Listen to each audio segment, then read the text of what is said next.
साहब मुझे जाने दो, मैंने कुछ भी गलत नहीं किया है। चुप, ये हम तय करेंगे कि तूने गलत किया है या नहीं। साहब मेरी बात सुन लीजिए, इस बच्चे को छोड़ दीजिए। चुप रह, ज्यादा हिमायती मत बन। इसको पकड़ो, ये ज्यादा हिमायती बन रहा है। वो कौन से पुलिस वाले थे जिन्होंने मेरे बेटे को पीटा? अब मैं बताता हूं उन्हें, अब उनकी खैर नहीं। जब एक कचरा बिनने वाला लड़का कोर्ट रूम में अंदर आया तो कचरा बिनने वाले लड़के को देखकर जज दिलीप मेहता खड़ा हो गया। आखिर कौन है ये छोटा आदि जिसे देखकर बड़े बड़े वकील, यहाँ तक कि जज दिलीप मेहता भी अपनी कुर्सी छोड़कर खड़ा हो गया? क्या रहस्य छुपा है इस फटे कपड़ों वाले बच्चे में जिसने पूरे कोर्ट रूम को हिला दिया? तेज बारिश की बूंदें रेलवे स्टेशन की छत पर बज रही थीं। 8 साल का छोटा आदि अपनी गीली प्लास्टिक की बोरी में इकट्ठे किए गए कबाड़ को देखकर परेशान था। शाम के 4 बज चुके थे और अभी तक ज्यादा कुछ नहीं मिला था। कुछ पुराने अखबार, प्लास्टिक की बोतलें, टूटे हुए खिलौने और धातु के टुकड़े। उसके फटे हुए कपड़े बारिश से भीग गए थे, लेकिन वह हार मानने को तैयार नहीं था। कबाड़ वाला, वह अपनी कमजोर आवाज में चिल्लाता रहा। रेलवे स्टेशन पर बैठे यात्री उसे देखकर नजरें फेर लेते थे। किसी को उस बच्चे की परवाह नहीं थी जो अपनी बीमार अम्मा सोमवती की दवाई के लिए कचरा बीन रहा था। इसी बीच स्टेशन के कोने में खड़े 5 पुलिस वालों की नजर उस बच्चे पर पड़ी। मुख्य पुलिस वाला किशोर यादव अपने 4 साथियों रोहतक सिंह, राजेश त्यागी, शुभम और करणवीर ठाकुर के साथ बारिश से बचने के लिए वहां खड़ा था। उनकी वर्दी पर पानी की बूंदें चमक रही थीं, लेकिन उनके चेहरों पर कोई दया नहीं थी। देखो, ये छोटा बच्चा कबाड़ बीन रहा है। किशोर यादव ने अपने साथियों से कहा, क्यों ना इसका कबाड़ हम ले लें, कहीं से कुछ पैसे मिल जाएंगे। बाकी चारों पुलिस वाले शैतानी भरी हंसी हंसने लगे। अरे छोटे, यहाँ आ। किशोर यादव ने बच्चे को इशारा किया। आदि की आंखों में उम्मीद की चमक आई। शायद कोई उसका कबाड़ खरीदना चाहता हो। वह दौड़कर उनके पास गया। साहब, क्या चाहिए? ये अखबार है, ये बोतलें हैं। किशोर यादव ने इशारा किया और रोहतक सिंह ने पूरी बोरी छीन ली। 5 पुलिस वालों ने आदि का पूरे दिन भर की मेहनत से इकट्ठा किया गया कबाड़ अपने पास रख लिया। जब आदि ने पैसे मांगे तो वे जोर से हंसने लगे। अरे छोटे, हम पुलिस हैं, हमसे पैसे मांग रहा है, राजेश त्यागी ने व्यंग्य से कहा। आदि की आंखों में आंसू आ गए। साहब, मेरी अम्मा बहुत बीमार है, मुझे दवाई के लिए पैसे चाहिए, वह रोते हुए बोला। किशोर यादव का चेहरा गुस्से से लाल हो गया। अभी भी बक रहा है, चल भाग यहाँ से। आदि ने उनके पैर पकड़े। साहब, आधे पैसे ही दे दो। तभी किशोर यादव ने गुस्से में आकर आदि की छाती पर जोर की लात मारी। आदि जमीन पर गिर गया। रोहतक ने उसके कान पर थप्पड़ मारा और कहा, चला जा यहाँ से वरना जेल में डाल दूंगा। पास खड़े एक चाय वाले ने कहा, साहब, ये मासूम बच्चा है, इसके पैसे दे दीजिए। लेकिन उसे भी मार पड़ी। राजेश त्यागी ने उसके मुंह पर थप्पड़ मारा। तेरी हिम्मत कैसे हुई? किशोर यादव ने आदेश दिया, इसे पकड़ो, जेल में डाल दो। करणवीर ठाकुर और राजेश त्यागी ने चाय वाले को पकड़ लिया। आदि को किशोर यादव ने धमकी दी, तू भी जेल जाना चाहता है या भागेगा? आदि डर गया और रोते हुए वहां से भाग गया। लेकिन इन पुलिस वालों को क्या पता था कि जिस बच्चे को उन्होंने इतनी बेरहमी से पीटा है वह किसी और का नहीं बल्कि जिले के सीनियर जज दिलीप मेहता का अपना खून है। 6 साल पहले जब यह बच्चा केवल 2 साल का था तब एक मेले में अपनी पिता से बिछड़ गया था। जज दिलीप मेहता अपने बेटे को तब से अभी तक ढूंढ रहे हैं, लेकिन कोई सुराग नहीं मिला। आज जो बच्चा इन पुलिस वालों के सामने असहाय था वह उसी का लाडला बेटा था जिसे वह रोज याद करते हैं। और अब वो जिस अम्मा के साथ रहता है वो उसकी असली माँ नहीं थी बल्कि उसे सिर्फ पालने वाली अम्मा सोमवती थी, जिसने एक खोए हुए मासूम बच्चे को रोता देख सहारा दिया और अब 6 साल से पाल रही थी। 6 साल पहले की बात है। जज दिलीप मेहता अपने 2 साल के बेटे आदि के साथ शहर के बाहर लगे वार्षिक मेले में गए थे। वह दिन रविवार था और जज दिलीप मेहता ने सोचा था कि अपने छोटे बेटे के साथ कुछ समय बिताएंगे। बच्चा अभी अभी चलना सीखा था। उसके छोटे छोटे कदम डगमगाते हुए लेकिन दृढ़ता से आगे बढ़ रहे थे। मेले में तरह तरह की रंग बिरंगी दुकानें थीं, खिलौने, मिठाइयां, कपड़े और न जाने क्या क्या। आदि हर चीज को देखकर खुश हो रहा था। उसकी छोटी उंगली अपने पापा की उंगली में फंसी हुई थी। जज दिलीप मेहता एक खिलौने की दुकान पर रुके। बच्चे के लिए कुछ खिलौने खरीदना चाहते थे। दुकानदार विभिन्न खिलौने दिखा रहा था, रंग बिरंगी गेंद, छोटी कारें, भालू का खिलौना और भी बहुत कुछ। दिलीप मेहता अपने बेटे से पूछ रहे थे, क्या चाहिए बेटा, यह वाली गेंद या यह कार? आदि खुशी से तालियां बजा रहा था। वह सभी खिलौने चाहता था। खिलौने चुनने के चक्कर में जज दिलीप मेहता का ध्यान बट गया। उन्होंने अपने बेटे की उंगली छोड़ दी ताकि वह दोनों हाथों से खिलौनों को उठाकर देख सकें। आदि उनके पैरों के पास ही खड़ा था, वह भी खिलौनों को देख रहा था। अचानक उसकी नजर मेले की दूसरी तरफ एक रंग बिरंगे गुब्बारे वाले पर पड़ी। गुब्बारे हवा में हिल रहे थे। आदि को लगा जैसे वे उसे बुला रहे हैं। 2 साल का मासूम बच्चा धीरे धीरे अपने पापा से दूर होने लगा। उसके छोटे कदम गुब्बारे वाले की तरफ बढ़ रहे थे। जज दिलीप मेहता अभी भी खिलौने देख रहे थे। उन्हें लगा कि बच्चा उनके पास ही है। बेटा, ये कार कैसी है? उन्होंने पीछे मुड़कर कहा, लेकिन आदि वहाँ नहीं था। शुरू में उन्हें लगा कि आदि दुकान के किसी कोने में छुप गया होगा। बेटा कहाँ हो? वह आवाज लगाई, लेकिन कोई जवाब नहीं आया। जज दिलीप मेहता की सांस तेज होने लगी। आदि, वह जोर से चिल्लाए। दुकानदार भी परेशान हो गया। सर, बच्चा कहाँ गया? उन्होंने पूरी दुकान छान मारी। आदि कहीं नहीं मिला। जज दिलीप मेहता का दिल तेजी से धड़कने लगा। वह दुकान से बाहर निकले। आदि, कहाँ हो तुम? उनकी आवाज में डर था। मेले में हजारों लोग थे। हर तरफ भीड़ थी, शोरगुल था। जज दिलीप मेहता एक दुकान से दूसरी दुकान भागने लगे। क्या आपने एक छोटा बच्चा देखा है? 2 साल का, नीली शर्ट में? वह हर किसी से पूछ रहे थे। मेले के अधिकारियों को सूचना दी, पुलिस को फोन किया, लेकिन आदि गायब था। रात होने पर भी वह नहीं मिला। उधर 2 साल का आदि गुब्बारे वाले के पास पहुंच गया था। गुब्बारे वाला एक बुजुर्ग आदमी था। उसने देखा कि एक छोटा बच्चा अकेले घूम रहा है। बेटा, तुम्हारे पापा कहाँ हैं? उसने पूछा। आदि बोल नहीं सकता था, वह सिर्फ रो रहा था। गुब्बारे वाले को समझ नहीं आया कि इस बच्चे का क्या करें। पास ही एक छोटी सी कबाड़ की दुकान लगाने वाली बुजुर्ग महिला ने यह देखा। वह सोमवती अम्मा कहलाती थी। उसका असली नाम सोमवती था, लेकिन सभी उसे अम्मा कहते थे। क्या बात है भाई साहब? सोमवती अम्मा ने गुब्बारे वाले से पूछा। ये बच्चा खो गया है, इसके माँ बाप कहीं नहीं मिल रहे, गुब्बारे वाले ने बताया। सोमवती अम्मा ने आदि को देखा। वह रो रहा था, भूखा था, डरा हुआ था। अम्मा का दिल भर आया। रात हो गई है, कल फिर ढूंढेंगे, आज इसे मेरे घर ले चलते हैं, सोमवती अम्मा ने कहा। गुब्बारे वाले को भी यही सही लगा। सोमवती अम्मा आदि को अपने छोटे से घर ले गई। उसने उसे खाना खिलाया, दूध पिलाया, साफ कपड़े पहनाए। आदि थोड़ा शांत हो गया।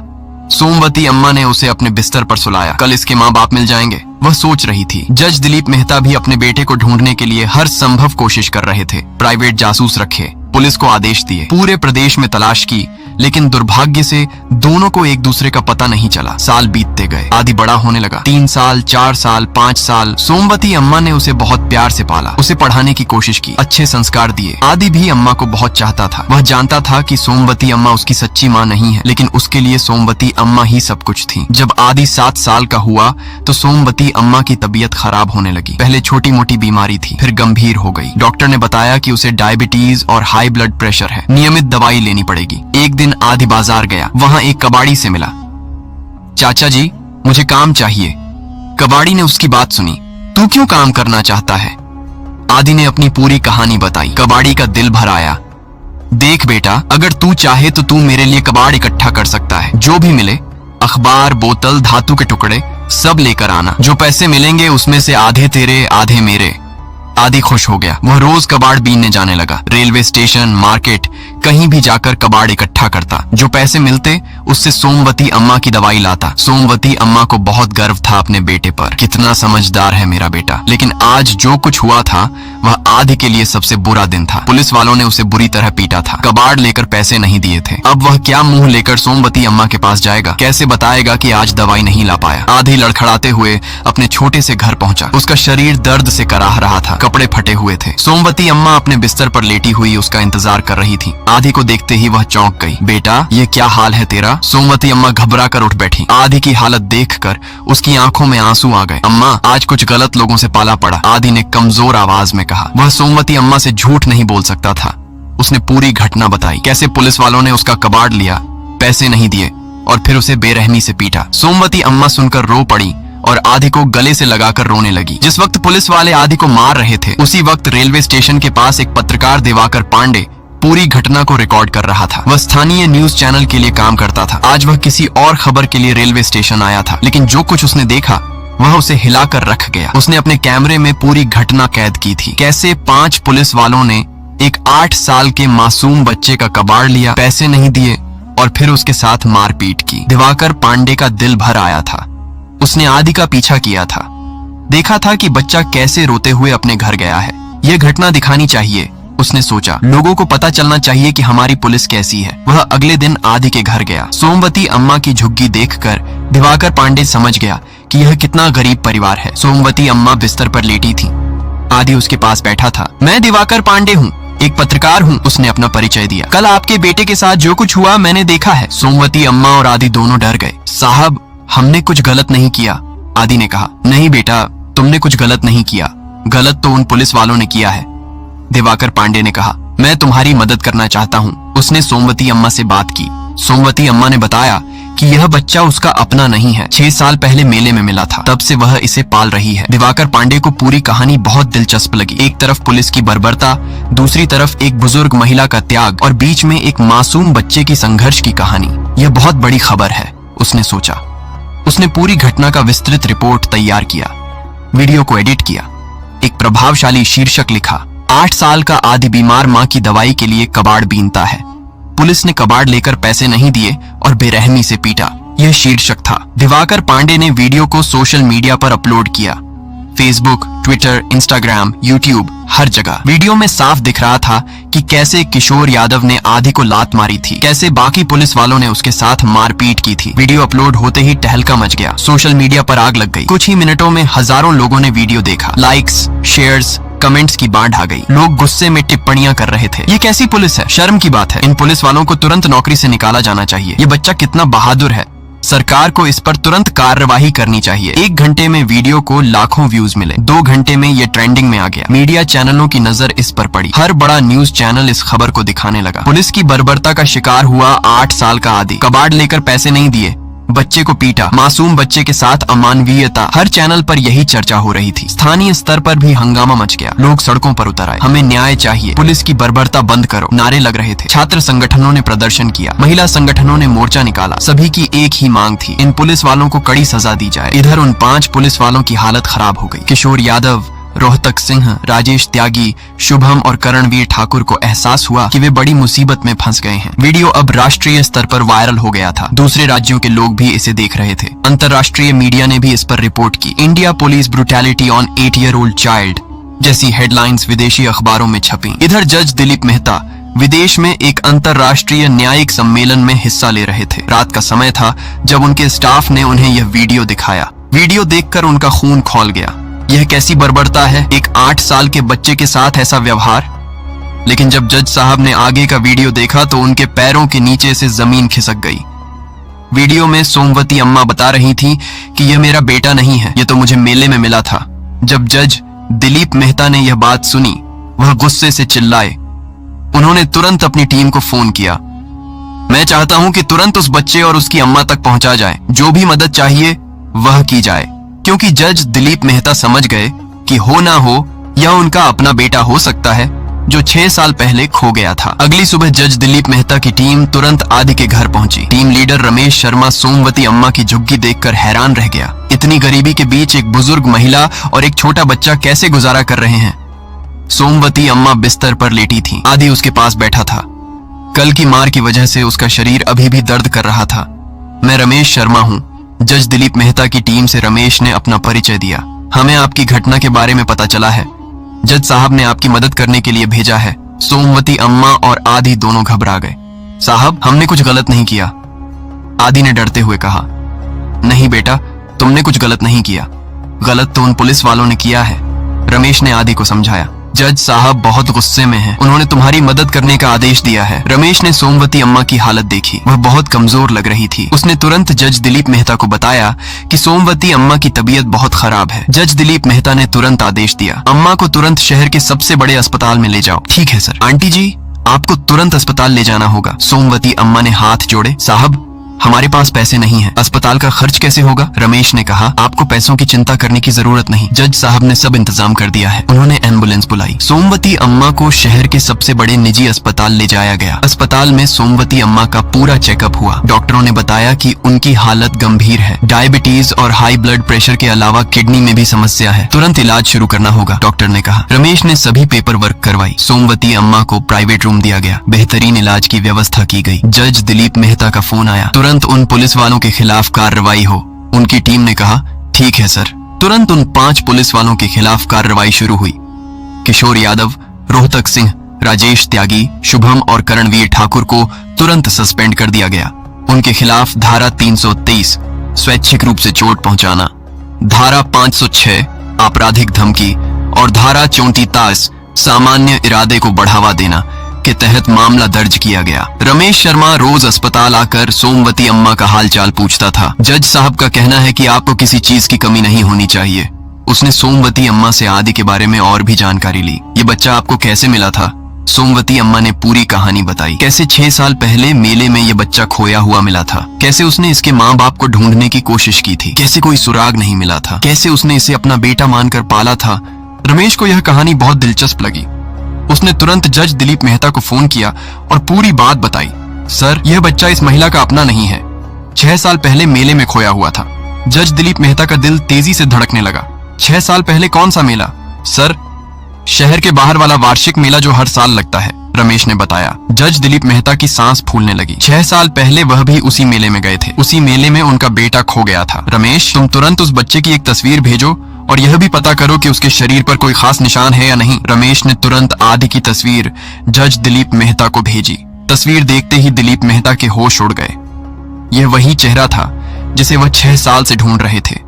वही आंखें, वही नाक, वही होंठ, लेकिन अभी भी उन्हें पूरा यकीन नहीं था। रमेश, उसके शरीर पर कोई निशान है? उन्होंने कांपती आवाज में पूछा। रमेश ने सोमवती अम्मा से पूछा, आंटी जी, इस बच्चे के शरीर पर कोई जन्म का निशान है?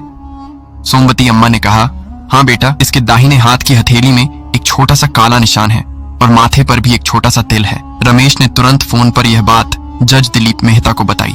जज दिलीप मेहता चीख पड़े, ये मेरा बेटा है, ये मेरा आदि है। वह रोने लगे।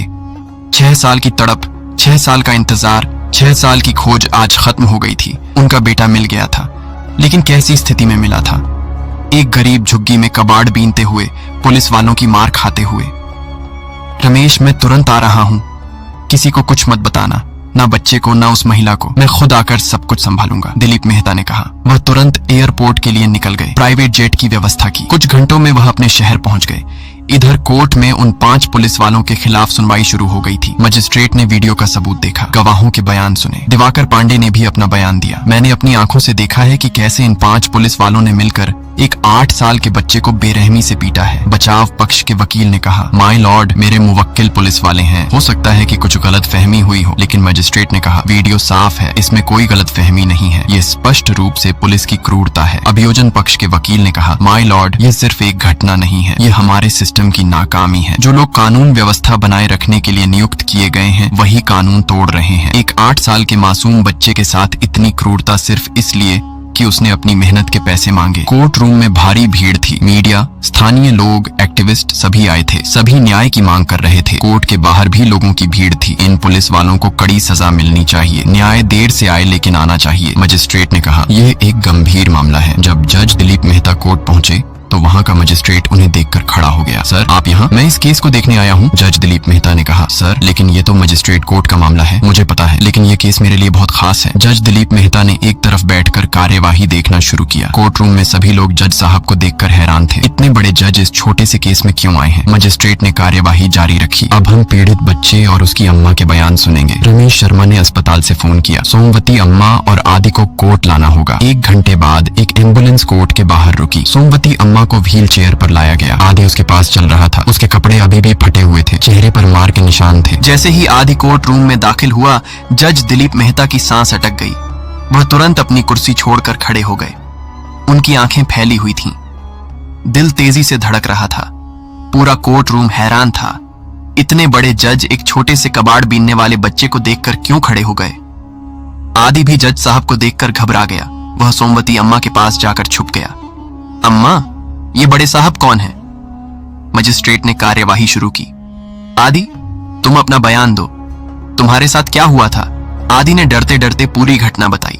कैसे उसने रेलवे स्टेशन पर कबाड़ इकट्ठा किया था, कैसे पुलिस वालों ने उसका सारा कबाड़ लेकर पैसे नहीं दिए, कैसे उन्होंने उसे मारा था।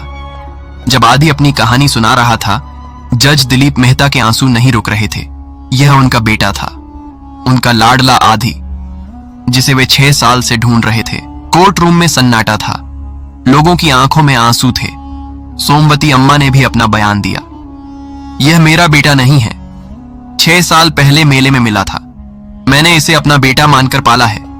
यह बहुत अच्छा बच्चा है, मेरी दवाई के लिए मेहनत करता है। जब सोमवती अम्मा ने कहा कि आदि उसका अपना बेटा नहीं है और 6 साल पहले मेले में मिला था, तो जज दिलीप मेहता अब और नहीं रोक सके। वह अपनी जगह से उठे और तेजी से आदि की तरफ बढ़े। पूरा कोर्ट हैरान था। जज साहब क्या कर रहे हैं? जज दिलीप मेहता आदि के पास पहुंचे और उसके सामने बैठ गए। बेटा, तुम्हारे हाथ की हथेली दिखाओ। आदि डरते हुए अपनी हथेली दिखाई। वहां एक छोटा सा काला निशान था। जज दिलीप मेहता ने उसके माथे को देखा। वहां एक छोटा सा तिल था। जज साहब रोने लगे। यह मेरा बेटा है, यह मेरा आदि है। पूरे कोर्ट रूम में सन्नाटा छा गया।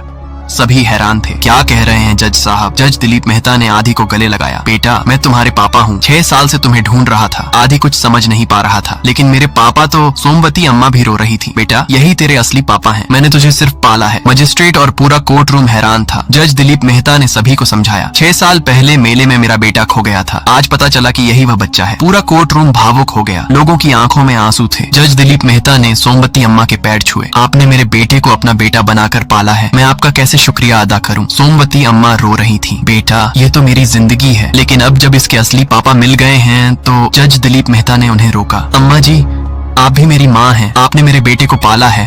अब हम सब एक साथ रहेंगे। इस बीच उन 5 पुलिस वालों की हालत और भी खराब हो गई थी। अब उन्हें पता चल गया था कि जिस बच्चे को उन्होंने पीटा था वह जज दिलीप मेहता का बेटा है।